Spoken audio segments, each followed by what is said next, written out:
Mesdames et messieurs, le programme PI entre l'Égypte et l'OCDE vise à soutenir les réformes économiques et structurelles et à améliorer les politiques publiques et à renforcer la coopération internationale afin de favoriser une croissance durable et inclusive en Égypte. Pour nous parler de ce sujet, on a avec nous en ligne M. Ahmed Abdelwahed, chercheur du droit international. Bonjour. Bonjour monsieur. Bonjour, un plaisir. Alors, plaisir avec nous aussi. Quel est l'objectif principal du programme PI entre l'Égypte et l'OCDE? Alors, le programme vise majoritairement à rendre le pays, à savoir l'Égypte, une sorte de marché concurrentiel. C'est-à-dire que le programme cherche plus précisément à assurer des règles de gouvernance qui fournissent à l'investisseur étranger une neutralité concurrentielle qui permet au secteur privé à jouer avec les mêmes règles du jeu économique que le secteur public. Ça vise aussi à assurer une sorte de transparence fiscale, ce qui permet en quelque sorte d'avoir une standardisation pour assurer les marchés mondiaux et intégrer l'Égypte dans ces marchés-là. Oui. Et quels sont les résultats concrets attendus de cette coopération à votre avis? Alors, on cherche plusieurs résultats.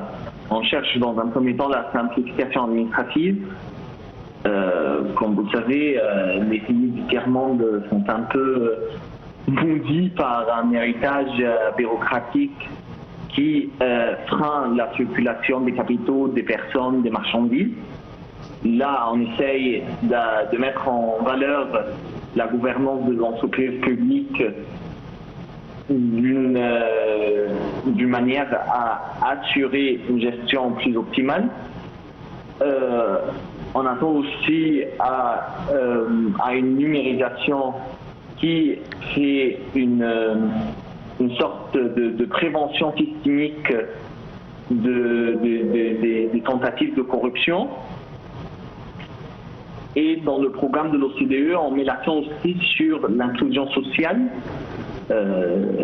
c'est-à-dire que on cherche à assurer une sorte d'égalité de sexe entre l'homme et la femme par la voie économique. L'Égypte serait amenée à gérer son budget de façon sensible en étudiant l'impact de son budget sur les sexes, mais aussi il y a un soutien politique aux petites et moyennes entreprises.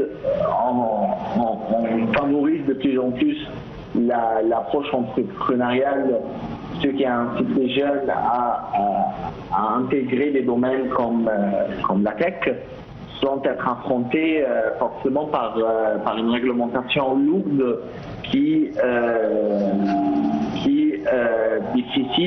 rend difficile la gestion de start-up. Oui. Alors aussi, peut-on envisager un élargissement de cette coopération dans le futur? Alors tout dépend de ce qui va se passer sur le terrain. Comme vous savez, il y a 35 projets actuels qui doivent être couronnés par un succès.